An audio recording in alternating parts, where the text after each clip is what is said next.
Hello, I'm from the Human Resources Department at CVC Capital Partners, and I checked your resume. You have extensive work experience. We need professionals like you now. If you're interested, you can leave your contact information. Have you gotten messages like this in LinkedIn? I get them all of the time, and they're pretty obviously scams. There's no mention of what about my experience they like, and there's no mention about what industry they're hiring for. It's much vaguer than a message for someone with a real job. Or maybe you've seen messages like this one from Annie. Hello, I'm always trying to explore more areas beyond my own knowledge. If you don't mind, can we chat? I exchanged about a score of images with Annie before she started trying to sell me crypto and asking for my WhatsApp address. When I wouldn't share it, the conversation ended. I'm Andy Silber, and thank you for joining me for my latest Fiat Veritas video, where we'll look into a dark corner of LinkedIn, scammers. Of the few scammers that I've engaged with, what I found is all of them want to move the conversation to WhatsApp or SMS, and they need my phone number. For some reason, these recruiters are not comfortable with email or LinkedIn messaging. I suspect they're gathering information to build a profile for identity theft or trying to sell me crypto. And more on that in a bit.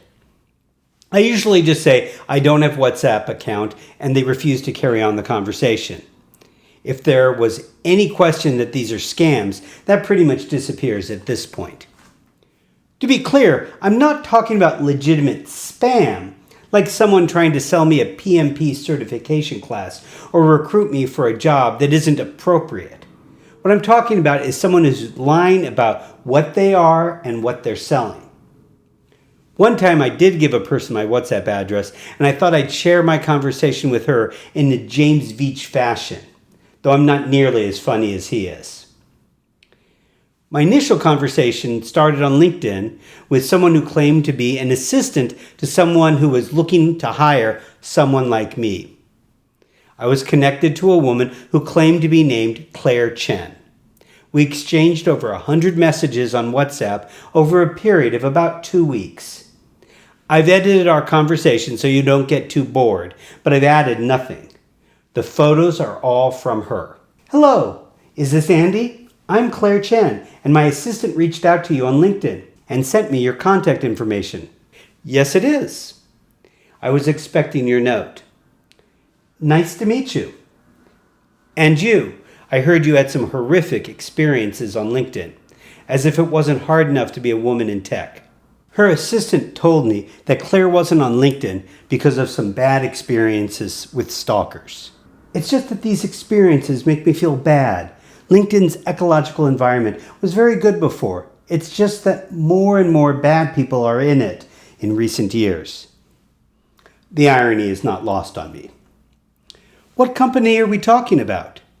She shared the link to Trafigura, a multinational commodity trading company domiciled in Singapore with major regional hubs in Geneva, Houston, Montevideo, and Mumbai.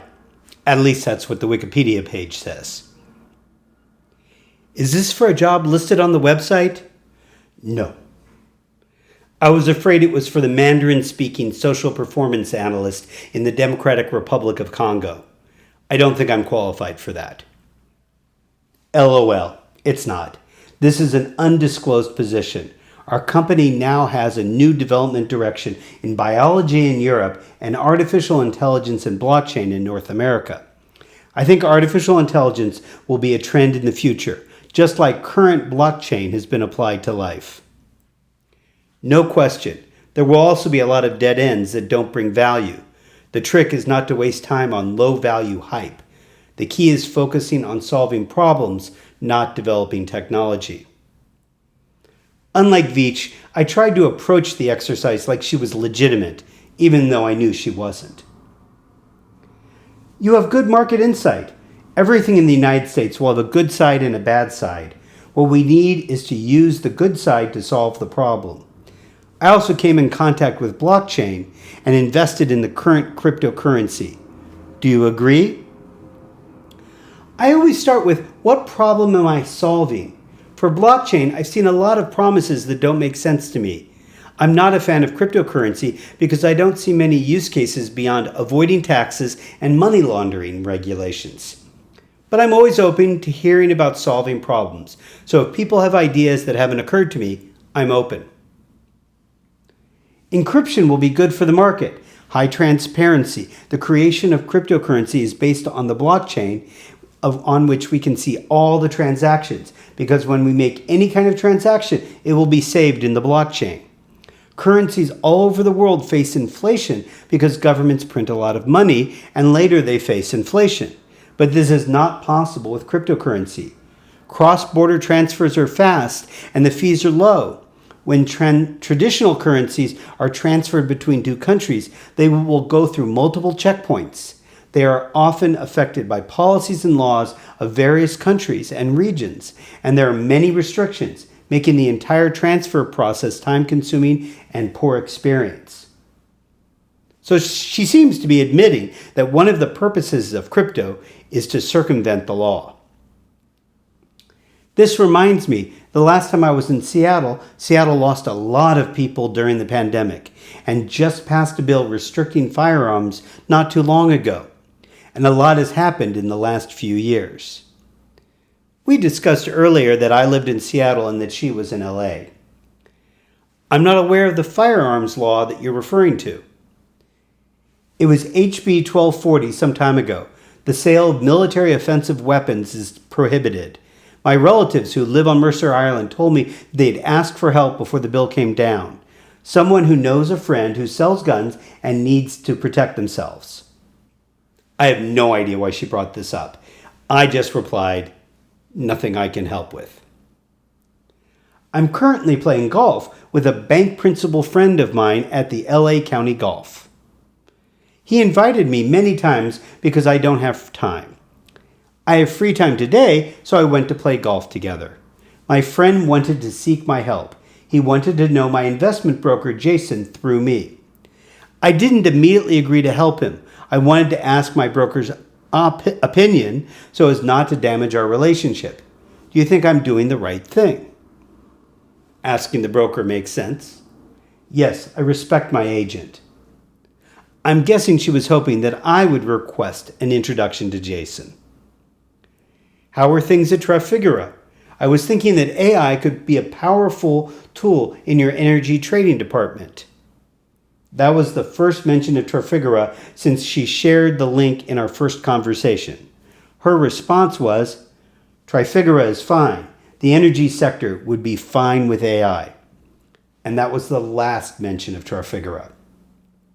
I should go out now. I discussed with my agent today to withdraw $200,000 from my cryptocurrency account to attend a charity gala tonight. I'm going to the bank now.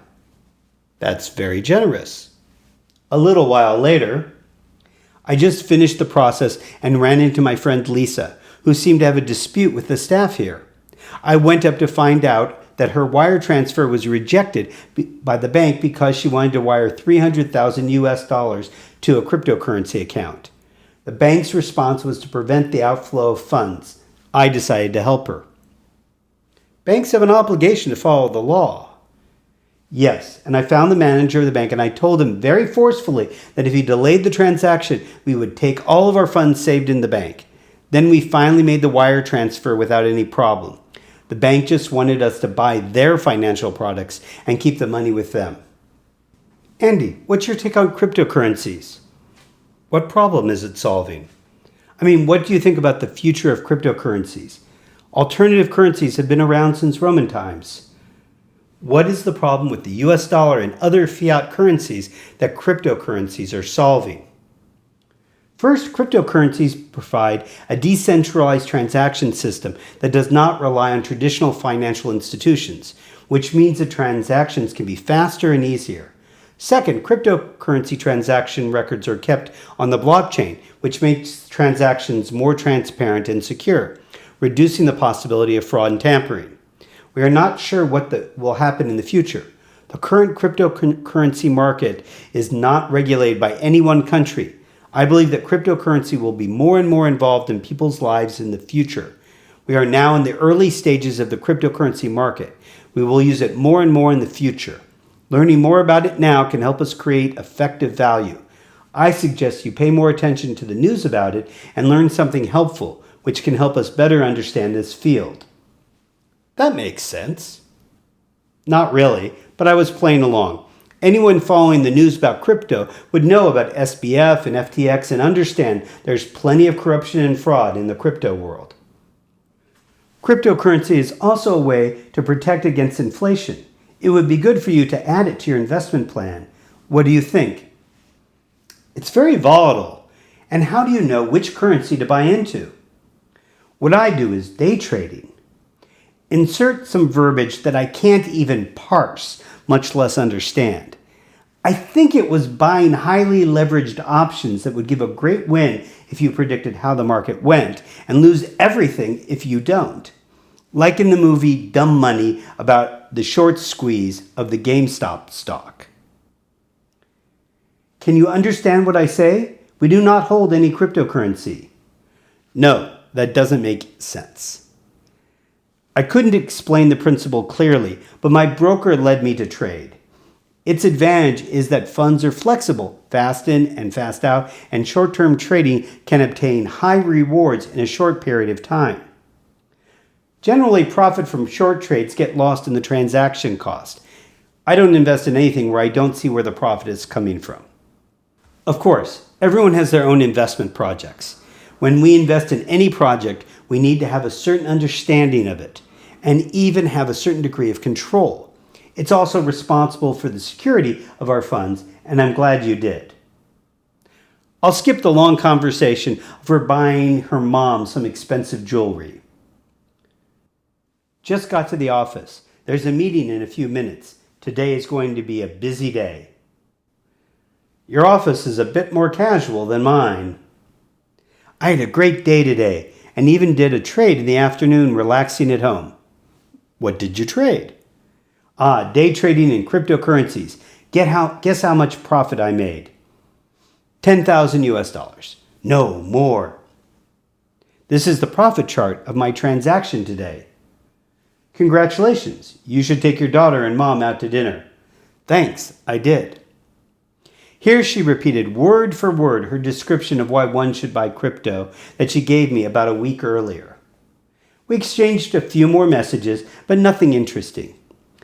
Every time I see a message like this, it reduces my trust in the LinkedIn platform. I usually report and block the scammers, but LinkedIn usually says that these users don't violate community standards, so there won't be any action. Rarely do these messages come with a warning, but occasionally they do, so maybe LinkedIn is in the process of improving their filter. Microsoft, which owns LinkedIn, has lots of experience filtering spam through Outlook, so I don't know why they don't do better filtering out these messages. But the take-home message is that scams are everywhere, including LinkedIn. It's not always clear what they're looking for, but it's clear that they're not on the up and up.